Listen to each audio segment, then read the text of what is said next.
सत श्री अकाल जी। क्लास पंजवीं पाठ नंबर 2 व्याकरण। अज असीं इहदी व्याकरण वाले पाठ की एक्सरसाइज करते हैं, अभ्यास करते हैं। उस तो पहला असीं थोड़ा जिहा इस पाठ बारे जानकारी प्राप्त कर लईए।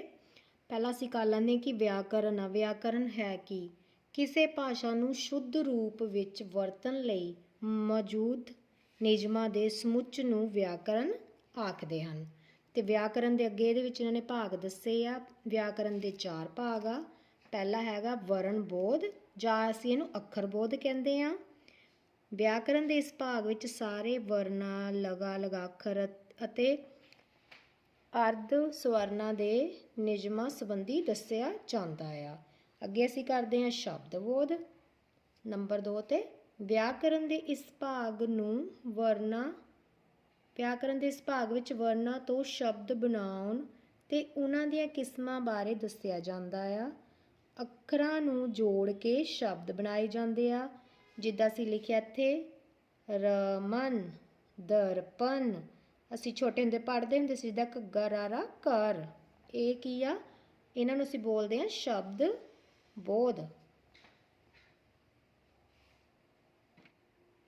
ਨੰਬਰ 3 ਤੇ ਅਸੀਂ ਅੱਗੇ ਕਰਦੇ ਵਾਕ ਬੋਧ। ਵਿਆਕਰਨ ਦੇ ਇਸ ਭਾਗ ਵਿੱਚ ਸ਼ਬਦਾਂ ਤੋਂ ਵਾਕ ਬਣਾਉਣ, ਵਾਕਾਂ ਦੀਆਂ ਕਿਸਮਾਂ ਤੇ ਵਾਕ ਵਟਾਂਦਰੇ ਦੇ ਨਿਯਮਾਂ ਸੰਬੰਧੀ ਜਾਣਕਾਰੀ ਦਿੱਤੀ ਜਾਂਦੀ ਹੈ। ਸ਼ਬਦਾਂ ਦੇ ਸੁਮੇਲ ਨਾਲ ਵਾਕਾਂ ਦੀ ਰਚਨਾ ਹੁੰਦੀ ਹੈ।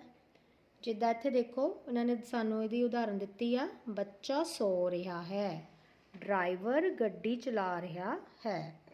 ਇਹ ਸਾਡਾ ਬਹੁਤ ਹੀ ਛੋਟਾ ਜਿਹਾ ਲੈਸਨ ਸੀਗਾ, ਪਾਠ ਸੀ, ਤੇ ਹੁਣ ਅਸੀਂ ਇਹਦਾ ਅਭਿਆਸ ਕਰਦੇ ਹਾਂ। ਊੜਾ ਦੇਖੋ, ਹੇਠਲੇ ਪ੍ਰਸ਼ਨਾਂ ਦੇ ਉੱਤਰ ਦਿਓ। ਪਹਿਲਾ ਪ੍ਰਸ਼ਨ ਸਾਡਾ ਹੈਗਾ ਵਿਆਕਰਨ ਤੋਂ ਕੀ ਭਾਵ ਹੈ। ਇਸੇ ਪੇਜ 10 ਦੇ ਉੱਪਰ ਅਸੀਂ ਦੇਖਦੇ ਹਾਂ। ਆਹ ਦੇਖੋ ਇਹਦਾ ਉੱਤਰ ਇੱਥੇ ਦਿੱਤਾ ਗਿਆ ਪਹਿਲੇ ਸਾਨੂੰ। ਅਸੀਂ ਇਹਦੇ ਵਿੱਚੋਂ ਵਿਆਕਰਨ ਤੋਂ ਕੀ ਭਾਵ ਆ ਅਸੀਂ ਇੱਥੇ ਲਿਖ ਸਕਦੇ ਹਾਂ ਉੱਤਰ ਦੇ ਵਿੱਚ। ਕਿਸੇ ਭਾਸ਼ਾ ਨੂੰ ਸ਼ੁੱਧ ਰੂਪ ਵਿੱਚ ਵਰਤਣ ਲਈ ਮੌਜੂਦ ਨਿਯਮਾਂ ਦੇ ਸਮੁੱਚ ਨੂੰ ਵਿਆਕਰਨ ਆਖਦੇ ਹਨ। ਦੂਜਾ ਪ੍ਰਸ਼ਨ ਦੇਖੋ, ਵਿਆਕਰਨ ਦੇ ਕਿੰਨੇ ਭਾਗ ਹੁੰਦੇ ਹਨ? ਸਭ ਦੇ ਨਾਂ ਲਿਖੋ। ਅਸੀਂ ਉੱਤਰ ਦੇ ਵਿੱਚ ਲਿਖ ਸਕਦੇ 2 ਨੰਬਰ ਦੇ ਇਹਦੇ ਉੱਤਰ ਦੇ ਵਿੱਚ ਵਿਆਕਰਨ ਦੇ 4 ਭਾਗ ਹੁੰਦੇ ਹਨ ਤੇ ਉਹ ਕਹਿੰਦੇ ਨਾਮ ਲਿਖੋ। ਅਸੀਂ ਲਿਖ ਦੇਵਾਂਗੇ ਵਰਣ ਬੋਧ ਜਾਂ ਅੱਖਰ ਬੋਧ। ਤੁਸੀਂ ਇਹਨਾਂ ਦੋਨਾਂ ਦੇ ਵਿੱਚ ਕੋਈ ਵੀ ਇੱਕ ਨਾਮ ਲਿਖ ਸਕਦੇ ਜਿਹੜਾ ਤੁਹਾਨੂੰ ਯਾਦ ਰਹਿ ਜਾਵੇ। ਨੰਬਰ 2 ਤੇ ਲਿਖ ਦਿਓ ਸ਼ਬਦ ਬੋਧ, ਨੰਬਰ 3 ਤੇ ਲਿਖ ਦਿਓ ਵਾਕ ਬੋਧ, ਨੰਬਰ 4 ਤੇ ਲਿਖ ਦਿਓ ਅਰਥ ਬੋਧ। ਦੇਖੋ ਤੁਹਾਡੇ ਉੱਪਰ ਬੁੱਕ ਦੇ ਵਿੱਚ ਵੀ ਦਿੱਤਾ ਗਿਆ ਆ, ਇਹਨਾਂ ਨੇ ਆਹ ਦੇਖੋ ਪਾਏ ਹੋਏ ਇਹਨਾਂ ਨੇ। ਆਹ ਦੇਖੋ ਅਸੀਂ ਲਿਖਾਂਗੇ ਆਹ ਵਿਆਕਰਨ ਦੇ 4 ਭਾਗ ਹੁੰਦੇ ਹਨ। ਤੁਸੀਂ ਇੱਥੋਂ ਦੇਖ ਕੇ ਵੀ ਸਿੱਧਾ ਲਿਖ ਸਕਦੇ ਆ ਵਰਣ ਬੋਧ ਜਾਂ ਅੱਖਰ ਬੋਧ, ਸ਼ਬਦ ਬੋਧ, ਵਾਕ ਬੋਧ ਤੇ ਅਰਥ ਬੋਧ। ਅੱਗੇ ਅਸੀਂ ਕਰਦੇ ਹਾਂ ਪ੍ਰਸ਼ਨ ਨੰਬਰ 3। ਪ੍ਰਸ਼ਨ ਨੰਬਰ 3 ਹੈਗਾ ਸਾਡਾ ਵਰਣ ਜਾਂ ਅੱਖਰ ਬੋਧ ਤੋਂ ਕੀ ਭਾਵ ਹੈ। ਇਹਦਾ ਉੱਤਰ ਸਾਡਾ ਇਸੇ ਪੇਜ ਦੇ ਉੱਪਰ ਵਾ। ਆਹ ਦੇਖੋ ਜਦੋਂ ਉਹਨਾਂ ਨੇ ਭਾਗਾਂ ਦੀ ਗੱਲ ਕੀਤੀ ਤੇ ਨਾਮ ਲਿਖੇ। ਆ ਸਾਡੇ ਤੀਜੇ ਪ੍ਰਸ਼ਨ ਦਾ ਉੱਤਰ ਵਾ ਵਰਣ ਬੋਧ ਜਾਂ ਅੱਖਰ ਬੋਧ। ਆ ਸਾਰਾ ਇਹਦਾ ਕੀ ਇੱਥੇ ਤੱਕ ਇਹਦਾ ਉੱਤਰ ਆ। ਅਸੀਂ ਇਹ ਯਾਦ ਕਰਕੇ ਲਿਖ ਦੇਵਾਂਗੇ ਉੱਤਰ ਦੇ ਵਿੱਚ। ਅੱਗੇ ਅਸੀਂ ਦੇਖਦੇ ਹਾਂ ਪ੍ਰਸ਼ਨ ਨੰਬਰ ਸਾਡਾ 4। ਦੇਖੋ ਸ਼ਬਦ ਬੋਧ ਵਿੱਚ ਕੀ ਦੱਸਿਆ ਜਾਂਦਾ ਹੈ। ਤੇ ਸ਼ਬਦ ਬੋਧ ਸਾਡਾ ਪ੍ਰਸ਼ਨ ਨੰਬਰ 4 ਦਾ ਉੱਤਰ ਦੇਖੋ ਇਹਦੇ ਵਿੱਚੋਂ ਤੁਸੀਂ ਬਣਾ ਕੇ ਇੱਥੇ ਤੱਕ ਯਾਦ ਕਰ ਸਕਦੇ ਆ। ਜੇ ਤੁਸੀਂ ਇੱਥੇ ਤੱਕ ਯਾਦ ਕਰਨਾ ਇੱਥੇ ਤੱਕ ਵੀ ਕਰ ਸਕਦੇ। ਇਹਦਾ ਉੱਤਰ ਤੁਹਾਨੂੰ ਕੀ ਆ ਪੇਜ ਨੰਬਰ 10 ਤੇ ਮਿਲੂਗਾ।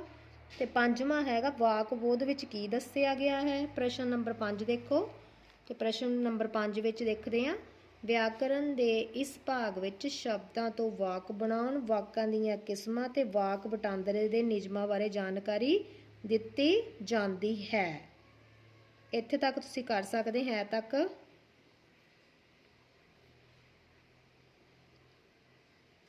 ਤੇ ਇਹ ਜੇ ਤੁਸੀਂ ਅੱਗੇ ਕਰਨਾ ਤਾਂ ਅੱਗੇ ਵੀ ਯਾਦ ਕਰ ਸਕਦੇ ਹੋ, ਪਰ ਇੱਥੇ ਤੱਕ ਵੀ ਤੁਹਾਡਾ ਉੱਤਰ ਸਹੀ ਆ। ਇਹਦੇ ਨਾਲ ਸਾਡਾ ਊੜਾ ਭਾਗ ਦੇ 5 ਪ੍ਰਸ਼ਨ ਵਾ, ਪਹਿਲਾ ਦੂਜਾ ਤੀਜਾ ਚੌਥਾ ਪੰਜਵਾਂ ਪੂਰੇ ਹੋ ਗਏ। ਤਾਂ ਅੱਗੇ ਵਾਲੀ ਅਸੀਂ ਐਕਸਰਸਾਈਜ਼ ਆਪਣੀ ਦੇਖਦੇ ਹਾਂ। ਐੜਾ ਦੇਖੋ ਇਹਦਾ ਬਹੁ ਵਿਕਲਪੀ ਪ੍ਰਸ਼ਨ। ਦੇਖੋ ਪਹਿਲਾ ਹੈਗਾ, ਕਿਸੇ ਭਾਸ਼ਾ ਨੂੰ ਸ਼ੁੱਧ ਰੂਪ ਵਿੱਚ ਵਰਤਣ ਲਈ ਮੌਜੂਦ ਨਿਯਮਾਂ ਦੇ ਸਮੁੱਚ ਨੂੰ ਕੀ ਕਿਹਾ ਜਾਂਦਾ? ਅਸੀਂ ਪਹਿਲਾਂ ਪਿੱਛੇ ਪੜ੍ਹ ਕੇ ਆ ਚੁੱਕੇ ਹਾਂ। ਇਹਦੇ ਵਿੱਚ ਵਿਆਕਰਨ ਆਖਦੇ ਹਨ। ਵਿਆਕਰਨ ਆ ਘੱਗਾ, ਇਹਨੂੰ ਟਿਕ ਕਰ ਦਿਓ, ਠੀਕ, ਇਹਨੂੰ ਸਹੀ ਤੇ ਨਿਸ਼ਾਨ ਬਣਾ ਦਿਓ। ਦੂਜਾ ਨੰਬਰ ਦੇਖਿਓ, ਵਿਆਕਰਨ ਦੇ ਕਿਸ ਭਾਗ ਤੋਂ ਸ਼ਬਦਾਂ ਦਾ ਗਿਆਨ ਮਿਲਦਾ ਹੈ? ਤੁਸੀਂ ਕੀ ਕਰੋਗੇ? ਖੱਖੇ ਨੂੰ ਕਰ ਦਿਓ ਸ਼ਬਦ ਬੋਧ ਤੋਂ। ਜੇ ਤੁਸੀਂ ਪਿੱਛੇ ਪਾਠ ਧਿਆਨ ਨਾਲ ਪੜ੍ਹਿਆ ਹੋਊਗਾ ਤਾਂ ਤੁਹਾਨੂੰ ਇਹਦਾ ਅਭਿਆਸ ਕਰਨ ਦੇ ਵਿੱਚ ਕੋਈ ਵੀ ਪ੍ਰੋਬਲਮ ਨਹੀਂ ਆ ਸਕਦੀ। ਤੀਜਾ ਦੇਖੋ, ਅਰਥ ਬੋਧ ਵਿੱਚ ਕਿਸ ਬਾਰੇ ਦੱਸਿਆ ਜਾਂਦਾ ਆ? ਅਸੀਂ ਪੜ੍ਹਿਆ ਸੀ ਅਰਥ ਬੋਧ ਵਿੱਚ ਵਿਰੋਧੀ ਸ਼ਬਦਾਂ, ਬਹੁਤ ਅਰਥਕ ਸ਼ਬਦਾਂ, ਸਮਾਨਾਰਥਕ ਸ਼ਬਦਾਂ, ਬਹੁਤੇ ਸ਼ਬਦਾਂ ਦੀ ਤਾਂ ਇੱਕ ਸ਼ਬਦ ਆਦਿ ਬਾਰੇ ਜਾਣਕਾਰੀ ਮਿਲਦੀ ਆ। ਤੇ ਇਹਦੇ ਵਿੱਚ ਸਾਡਾ ਉੱਤਰ ਕੀ ਹੋਇਆ ਫਿਰ? ਘੱਗਾ, ਸਮਾਨਾਰਥਕ ਸ਼ਬਦਾਂ ਬਾਰੇ। ਅੱਗੇ ਅਸੀਂ ਕਰਦੇ ਹਾਂ ਇਹਦਾ ਹੀ, ਹਾਂਜੀ ਅਸੀਂ ਈੜੀ ਪਾਠ ਦੇਖਦੇ ਇਹਦਾ। ਹੇਠਲੇ ਵਾਕਾਂ ਨੂੰ ਵਿਆਕਰਨ ਅਨੁਸਾਰ ਸ਼ੁੱਧ ਕਰਕੇ ਲਿਖੋ। ਪਹਿਲਾਂ ਦੇਖੋ, ਕੁਰਸੀਆਂ ਬਾਹਰ ਪਈ ਹੈ।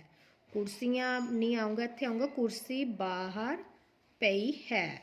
ਕੁੜੀ ਭਾਸ਼ਣ ਦੇ ਰਿਹਾ ਹੈ, ਰਿਹਾ ਨਹੀਂ ਹੈ, ਕੁੜੀ ਭਾਸ਼ਣ ਦੇ ਰਹੀ ਹੈ, ਬਿਹਾਰੀ ਪਾਣੀ ਆ। ਸੂਰਜ ਚਮਕ ਰਹੀ ਹੈ, ਚਮਕ ਰਹੀ ਨਹੀਂ, ਸੂਰਜ ਚਮਕ ਰਿਹਾ। ਰਾਰੇ ਨੂੰ ਸਿਹਾਰੀ ਆਣੀ ਆ, ਹਾਹੇ ਨੂੰ ਕੰਨਾ, ਰਿਹਾ, ਰਿਹਾ ਹੈ। ਚੌਥਾ, ਧੋਬੀ ਕੱਪੜੇ ਧੋਂਦੀ ਹੈ, ਇੱਥੇ ਆਣਾ ਧੋਬੀ ਕੱਪੜੇ ਧੋਂਦਾ ਹੈ। ਜੇ ਧੋਂਦੀ ਹੈ ਤੇ ਧੋਬਣ ਆਣਾ ਸੀ, ਤੇ ਧੋਬੀ ਲਿਖਿਆ ਤੇ ਇੱਥੇ ਕੀ ਆਣਾ? ਧੋਂਦਾ ਹੈ। ਅੱਗੇ ਦੇਖੋ ਪੰਜਵਾਂ, ਮੁੰਡੇ ਰੋਟੀ ਖਾਂਦੀ ਹੈ, ਨਹੀਂ, ਇੱਥੇ ਆਣਾ ਉੱਤਰ ਮੁੰਡੇ ਰੋਟੀ ਖਾਂਦੇ ਹਨ। ਗੀਤਾ ਕਿਤਾਬ ਪੜ੍ਹਦਾ ਹੈ, ਇਹਦਾ ਉੱਤਰ ਵਾ ਗੀਤਾ ਕਿਤਾਬ ਪੜ੍ਹਦੀ, ਕਿਉਂਕਿ ਉਹ ਲੜਕੀ ਹੈ, ਗੀਤਾ ਕਿਤਾਬ ਪੜ੍ਹਦੀ ਹੈ। ਰਾਜੂ ਹਾਕੀ ਖੇਡਦੀਆਂ ਹਨ, ਇੱਥੇ ਆਣਾ ਰਾਜੂ ਹਾਕੀ ਖੇਡਦਾ ਹੈ, ਕਿਉਂਕਿ ਇੱਕ ਬਾਰੇ ਗੱਲ ਹੋ ਰਹੀ ਆ ਤੇ ਇਹਦੇ ਵਿੱਚ ਲੜਕੇ ਦੀ ਗੱਲ ਹੋ ਰਹੀ ਹੈ, ਰਾਜੂ ਹਾਕੀ ਖੇਡਦਾ ਹੈ। ਪਿਤਾ ਜੀ ਬਾਜ਼ਾਰ ਗਏ ਹਨ, ਇੱਥੇ ਆਣਾ ਪਿਤਾ ਜੀ ਬਾਜ਼ਾਰ ਗਏ ਹਨ। ਇਹਦੇ ਨਾਲ ਸਾਡਾ ਦੂਸਰਾ ਜਿਹੜਾ ਪਾਠ ਵਾ ਵਿਆਕਰਨ ਵਾਲਾ, ਉਹ ਇੱਥੇ ਸਮਾਪਤ ਕਰਦੇ ਹਾਂ ਅਸੀਂ।